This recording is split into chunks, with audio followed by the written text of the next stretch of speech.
Muy buenas noches, estamos en La Clave, hoy miércoles 22 de abril del año 2020. Mi compañera Mónica Camarena. Aurelio Contreras, buenas noches, un gusto de estar con todos.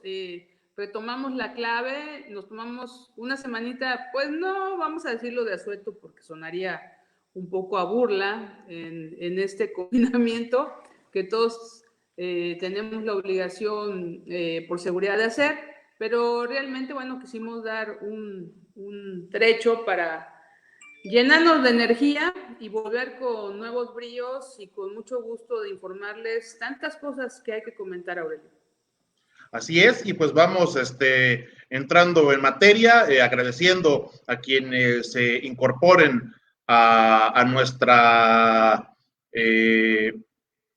transmisión. Estamos probando una nueva herramienta tecnológica para poder transmitir a sana distancia, que se llama StreamYard, y pues vamos a ver qué tal nos funciona, qué tal nos ayuda a estar muy cerca de todos ustedes. Aurelio, y comentarle a nuestros queridos amigos que nos siguen, pues que ahorita estamos completamente en vivo, así que, bueno, pues estaremos ahí pendientes de todos. Estaremos pendientes aquí de sus comentarios en la medida que nos sea posible, pues porque le digo, estamos entendiéndole aquí a esta plataforma, pero pues bueno, entremos en materia, y pues bueno, una de las notas del día es el presidente que por un lado pide unidad, pide que no se dividan los mexicanos, y lo primero que hace es salir a dividir, y no solo eso, sino atacar a quienes tenemos la labor de ser simplemente los mensajeros entre el poder público y la autoridad. Así es, Aurelio, pues en una mañanera bastante extraña, el día de hoy, 22 de abril, que va a quedar asentado como un hecho pues inexplicable para la mayoría, pienso yo, porque estamos en medio de una pandemia, en medio de una crisis bastante delicada en materia de salud. Bueno, pues el presidente decide emprenderla contra los medios de comunicación y contra los periodistas, poniendo nombres, apellidos. Incitando que los linchen públicamente, ¿no?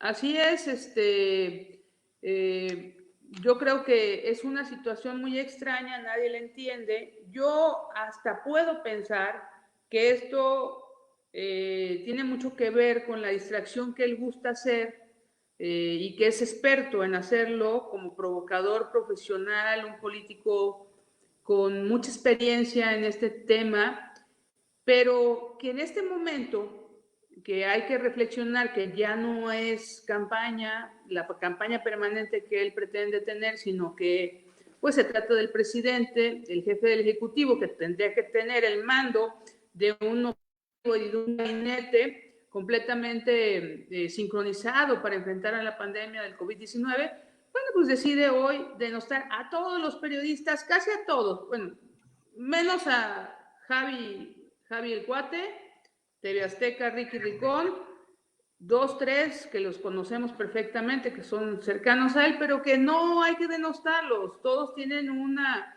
capacidad de informar y de analizar. Lo que pues resulta muy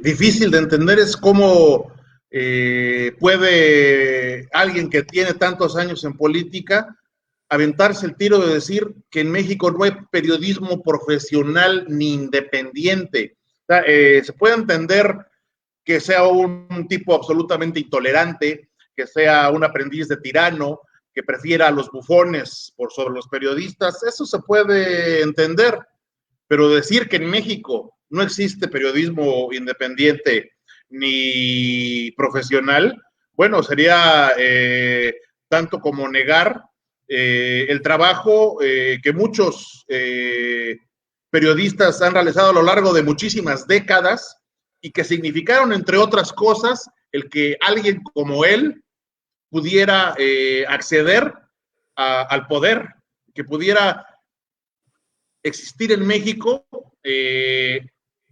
algo tan importante y durante muchos años fue inverosímil como la alternancia en el poder. Entonces, esa afirmación pues lo pinta de cuerpo completo, ¿no? Un hombre que quisiera ser incuestionable, que quisiera tener, insisto, puros bufones a su alrededor, adulándolo, diciéndole que su traje nuevo es maravilloso, mientras él va desnudo por la vida exhibiendo sus miserias.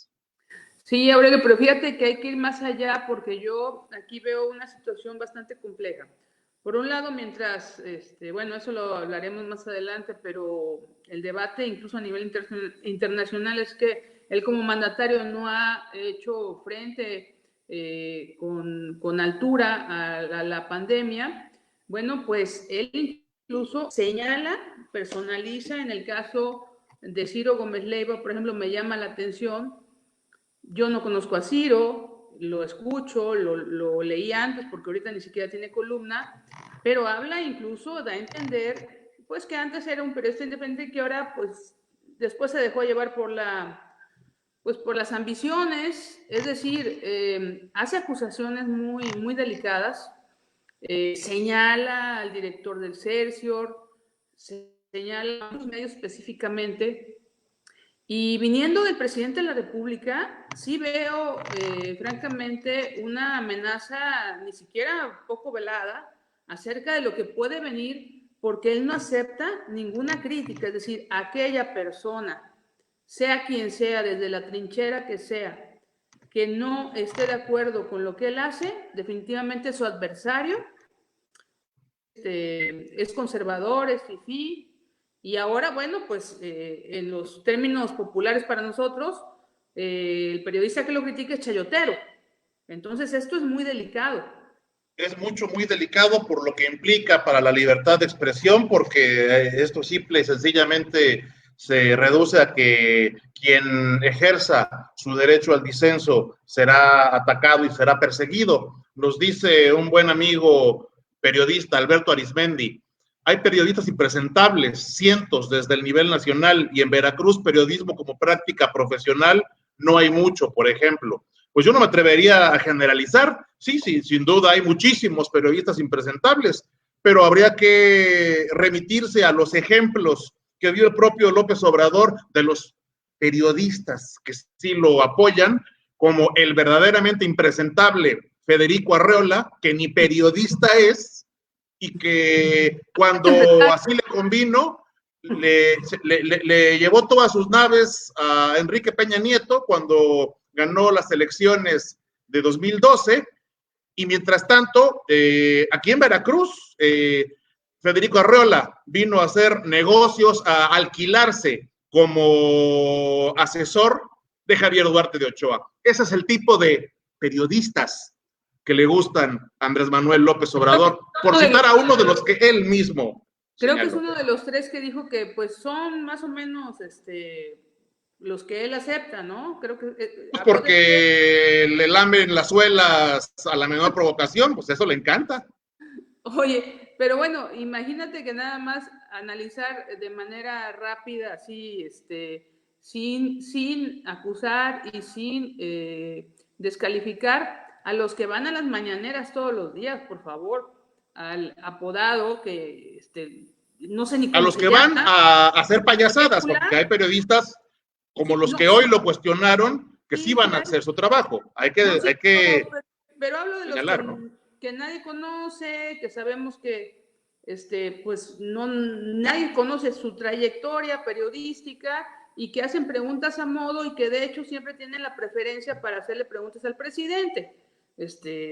Los casos ya son muy famosos porque son tan obvios y dramáticamente ridículos, Aurelio. Así es, ¿no? Entonces, sí, sin duda hay gente que se dice periodista que no se merece ese el molécula. que merece ser llamado como tal porque no son periodistas. No, Y me parece que hay muchísimos periodistas, cientos también, que hay en este país que hacen periodismo serio, que lo hacen en Veracruz también, sí. que hacen periodismo serio, profundo, no corrupto, y que no caben en esas generalizaciones estúpidas de un hombre que cada vez más da mayores visos de que tiene algún problema emocional que le impide comportarse como un jefe de Estado. Así es, y sabes que, Aurelio, yo de mi parte, para cerrar el tema de la denostación, digamos a nivel masivo que tuvo de los medios esta mañana, sí me parece que el presidente al hablar tendría que mostrar pruebas, es decir, tú no le puedes acusar a alguien de tal y cual cosa, que sí insinuó que eran chayoteros, que habían perdido la credibilidad, que antes eran independientes, sin pruebas, es decir, ¿por qué lo dice? Y esto va es generalizado, porque es fácil decir, no, hombre, son unos chayoteros. Bueno, ya no te digo lo que nos han dicho a ti y a mí, después los que leen algunas columnas que se sienten de alguna manera, pues dolidos por sus grupos, personalmente, sin saber en realidad lo que están diciendo. Y me parece que si el presidente pone ese ejemplo, pues sí, es todavía más delicado porque nos deja en total indefensión. Porque finalmente lo que alienta a alguien que diga algo como eso, el presidente de la República, pues que se incremente la violencia contra cualquier periodista, sea de su agrado o no, y lo vemos con la violencia que no se ha detenido en absoluto desde que él es presidente. Violencia contra periodistas en diferentes partes del país, Veracruz incluido, para no variar. Simplemente ahorita durante la contingencia hubo otro periodista asesinado en el estado de Guerrero. ¿Qué ha cambiado con este presidente? Pues sí ha cambiado muchas cosas.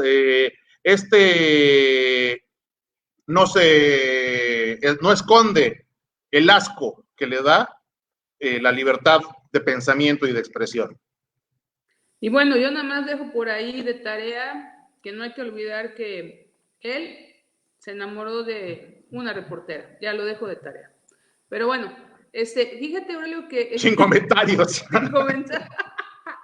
Fíjate que bueno, como bien lo adelantábamos en los avances de la clave, y esto hay que decirlo porque todo esto que se generó en este raro mañanera a modo de monólogo del presidente y de sus allegados ahí en la mañanera, bueno, pues está en medio también primero la pandemia, pero la pandemia con las terribles y dramáticas bajas que están habiendo y que van a haber, bueno, pues también arrastró a una debacle económica a este país que de por sí ya venía así como, ya sabes, una persona que se viene desmayando y que nada más faltaba que le dieran el último trancazo para caer. Así es, ¿no? Finalmente, pues los efectos devastadores de la pandemia del COVID-19 en materia económica, pues bueno, están azotando por todo el mundo, ¿no? Tampoco podría uno señalar que sean culpa completamente del actual gobierno. Sin embargo, lo que no se ve es que haya ninguna clase de estrategia estructurada para dar respuesta a el enorme desafío que está implicando el tener la economía prácticamente paralizada, ¿no? ¿Y cuál es la solución del gobierno? Decir que se va a apretar el cinturón. ¿Y cómo se va a apretar el cinturón? No dejando de gastar en obras estúpidas como el Tren Maya o como la central avionera de Santa Lucía o como la absolutamente obsoleta, refinería de Dos Bocas, en lo cual se está derrochando una millonada salvaje. No. ¿En dónde se va a apretar el cinturón el gobierno? En sus trabajadores. ¿Qué va a suceder? ¿Qué anunció? ¿Cuál fue el gran anuncio en materia de austeridad del gobierno el día de hoy? Que lo que él llama altos funcionarios del gobierno se van a reducir sus sueldos y se van a quedar sin aguinaldo, lo cual, de entrada, esto último sobre todo, representa una violación de sus derechos laborales. Y porque además, no solamente eso, ¿quiénes son para él altos funcionarios? Pues desde el nivel subsecretarios. Y subdirectores. ¿Sabrá el presidente cuánto está ganando un subsecretario en su gobierno? No, fíjate que no sé cómo fue la superestrategia que tuvo que haberla hecho, me imagino, con el secretario de Hacienda, el que está desaparecido, por cierto. ¿Quién? ¿Te acuerdas de él? Se llama Arturo, pero ya no aparece. Siempre tiene una cara de que ya se quisiera ir. Yo creo que ya se fue, pero sigue ahí. O sea, lo digo así de manera tajante. Pero realmente aquí ya vimos que la estrategia del presidente es la que él decide, no la que los asesores a los que debe escuchar, pues le dicen. Entonces, a mí me parece lo siguiente. Obviamente, el hombre que se muestra y no se esconde como el más terco del mundo, ahorita lo que menos va a aceptar es que va a cancelar esos proyectos que no vienen ni al caso, que yo insisto que son poco viables y que dudo de la conclusión de los tres de aquí a que acabe el sexenio, lo dudo en lo personal, lo digo, es mi punto de vista. Pero realmente aquí lo que veo de manera inmediata es un boomerang a la simpatía del presidente, incluso con la propia clase burocrática que está trabajando para la 4T. Digo, hablando para el gobierno federal. Y que de hecho ya eso se está viendo en las propias tendencias, claro. En cuanto a las preferencias y aceptación del gobierno, ¿no? La verdad es que no se ayuda con estas decisiones, ¿no? Imagínate que llegue diciembre, o sea, para empezar, ya habló de desaparecer subsecretarías.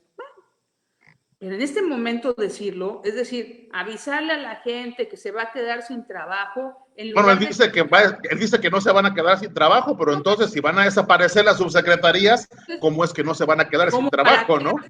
¿Dónde los van a poner? ¿Para qué les desaparece, no? Entonces, o sea, mejor dile al pueblo que vas a cancelar Dos Bocas porque tu proyecto petrolero se fue directamente a la mierda, ¿no? No. Pero entonces, es que no lo puede aceptar, ¿no? Aunque el petróleo en este momento no valga nada, y el petróleo mexicano menos, él no va a aceptar que en lo que fincó todo su proyecto de gobierno ya se fue a la chingada. No lo va a aceptar de ninguna manera, porque este señor jamás acepta uno solo de sus yerros. Entonces, cuando te encuentras en una situación de ese tipo, pues es de miedo, ¿no? Que no pueda quien tiene las riendas del país rectificar simplemente porque la realidad no es como él la pensó, como él la diseñó, incluso como era hace unos meses. O sea, ni siquiera, pongamos que hubiera tenido alguna viabilidad sus proyectos al principio, concedámoslo. En este momento hoy no la tienen. En este momento la situación del mundo cambió. Y que ni así te dejes de montar en tu macho, pues está cabrón, ¿no? Está.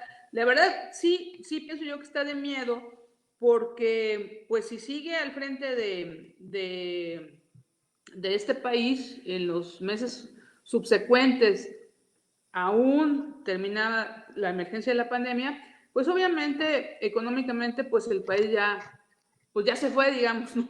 Así que ya nos llevó, ya nos fuimos a bailar con la más fea. Y esto pues va a implicar los desempleos que no nos imaginamos, que ya venían, que ya se van a unar a todos los que él había perdido en estos 2 años, que son muchísimos. ¿Y qué crees? La inseguridad, que ahorita está más desatada que nunca, pues se va a elevar más. No, bueno, no ha bajado, ¿no? De hecho, hace 3 días se vivió con todo y pandemia, con todo y cuarentena, se vivió el día más violento del año, ¿no?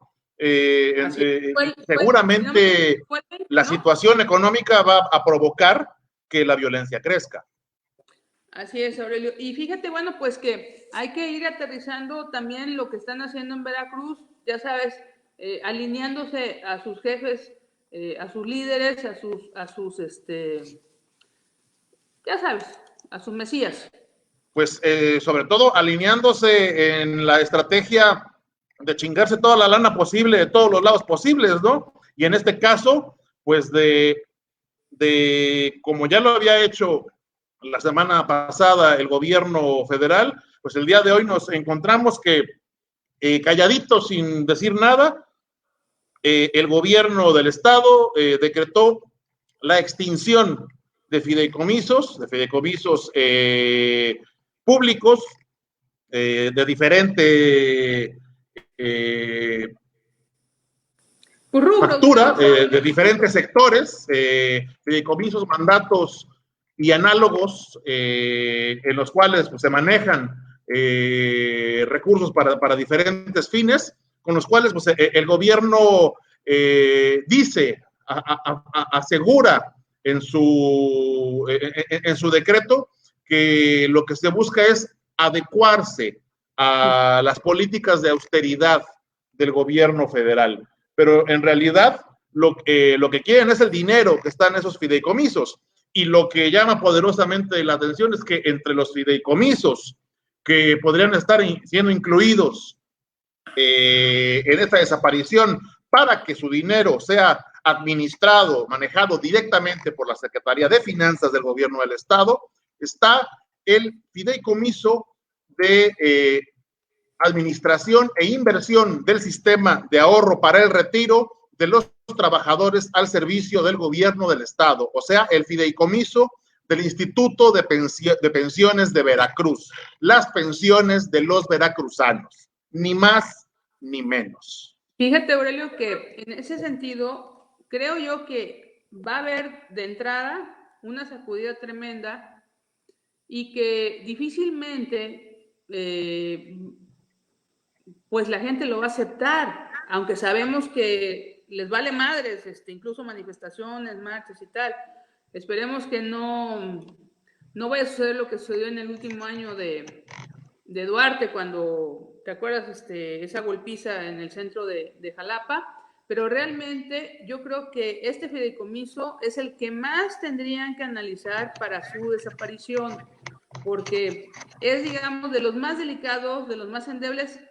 No es que sea mi recomendación, es que tú también lo estás diciendo. Nos parece inimaginable que lo puedan desaparecer así con el borrador y mandar a carajo. Sin embargo, pareciera que es una estrategia de parte del régimen. Precisamente el día de ayer, un diputado de Morena, Edelmiro Santos Díaz, que ilustre desconocido y que pasará la historia únicamente por haberse aventado este tiro, propuso una iniciativa de reforma a la ley de sistemas de ahorro para el retiro para eliminar las afores y que todos los fondos de pensiones que están en este momento en empresas privadas pasen a ser administrados por el Banco del Bienestar, el mismo banco que reparte todo el dinero público a los programas sociales clientelares de este gobierno. Bueno, pues sería la cereza del pastel en estas decisiones mal tomadas. Me parece que en nuestra responsabilidad está el seguir informando acerca de ellas, pero sí creo que sin minimizar esto, que tendrá mucho de qué hablar, Aurelio, exactamente, lo que le dimos más importancia en nuestros avances de la clave, varios fideicomisos que sí, pues, como dice el dicho, se van a ir a bailar con Berta, porque Estamos hablando del fideicomiso de administración del Acuario de Veracruz, por ejemplo, el del parque temático del Tají, el Centro de Exposiciones y Convenciones de Veracruz, que creo que ese ya había, creo que ya ¿Válido? ya había valido. El Fondo Mixto de Fomento a la Investigación Científica y Tecnológica, fíjate, ahorita tanto que requerimos de todos estas propuestas, y me llama la atención, no sé si siga vigente, porque ya le habían dado tijeretazos a todos, pero no creo, el programa de tecnologías educativas y de la información para el Estado de Veracruz. Es decir, aquí tiene que ver mucho con ciencia y tecnología y educación.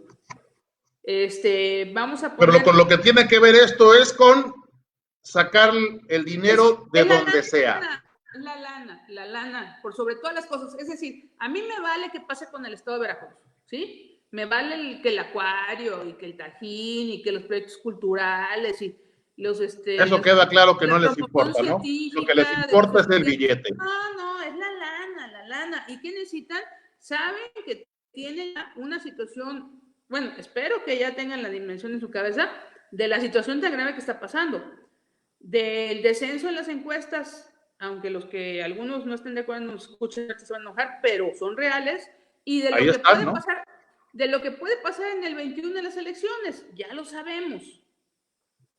Entonces, en eso sí están muy bien de acuerdo. En lo que no parecen ponerse de acuerdo es en las cifras sobre los contagios por el COVID, ¿no? El gobierno federal da unos números todos los días y resulta que los que reportan los gobiernos estatales, como el de Veracruz, son otros. Entonces, es verdaderamente grave que ni siquiera tengamos certeza de cuál es la cierta magnitud. La situación real. Que estas cifras tampoco la reflejan, que las cifras oficiales no la reflejan, evidentemente, pero cuando ni siquiera entre los gobiernos del mismo partido se pueden poner de acuerdo sobre las cifras que están dando sobre un mismo territorio, pues dices, pues en manos de quién estamos, quién está manejando esta situación de emergencia. Imagínate en Veracruz en manos de quién estamos en el sector salud, ya sabemos, no voy a personalizar, pero ya lo sabemos, digo, es como cáscara de coco, la canela y los hechizos de Catemaco, y el brujo. Pero realmente a nivel nacional incluso la discrepancia entre todos los estados y la federación ya es cada vez más delicada. Y mira, hablan desde el gobierno federal de que, en síntesis, el problema son el número de pruebas y las pruebas que hacen los laboratorios privados. No te autorizo, entonces no te cuento esta prueba. Entonces, el gobierno del estado, en manos del brujo mayor, pues no lo cuenta. Pero eso no quiere decir que no hay... Que no están infectados, ¿no? Exacto, o el número de fallecidos, que ya sabes, ahora ponle neumonía para que no se me aumente que pareciera una competencia de quién tiene menos muertos y menos enfermos del COVID. No, pues sí, lo que hemos dicho, que han estado buscando cuidar la estadística, ¿no? Lo cual es verdaderamente miserable, sobre todo cuando, por otro lado, quienes están en la primera línea de la atención de esta emergencia, los médicos, las enfermeras, los camilleros, el personal de los hospitales, está pasando por una situación verdaderamente grave, porque por un lado se están infectando muchos de ellos al atender a todas las personas que están acudiendo a los centros de salud, no cuentan con los insumos necesarios para dar la atención y todavía reciben el rechazo, el hostigamiento de alguna parte de la población que inconscientemente los quisiera aislar porque creen que ellos son un foco de contagio, cuando ellos lo que están siendo en este momento son los verdaderos héroes de esta historia. Y fíjate que una acción malvada que también me parece, y que la escuché de una persona de Veracruz en alguna entrevista que le hicieron, por cierto, porque dicen que hay incluso enfermeros o enfermeras que están contagiados y que tienen que seguir trabajando no de salida. Pero la otra tan perversa es, por ejemplo, que hay muchos particulares que les han donado equipo y ¿qué crees? No les dan acceso a tomarlo, salvo que se los van a dejar a su casa. ¿Por qué? Yo no entiendo si también va a haber negocios en ese sentido, que sería... No lo dudes, no lo dudes. No, bueno, ya. No lo dudes, ¿no?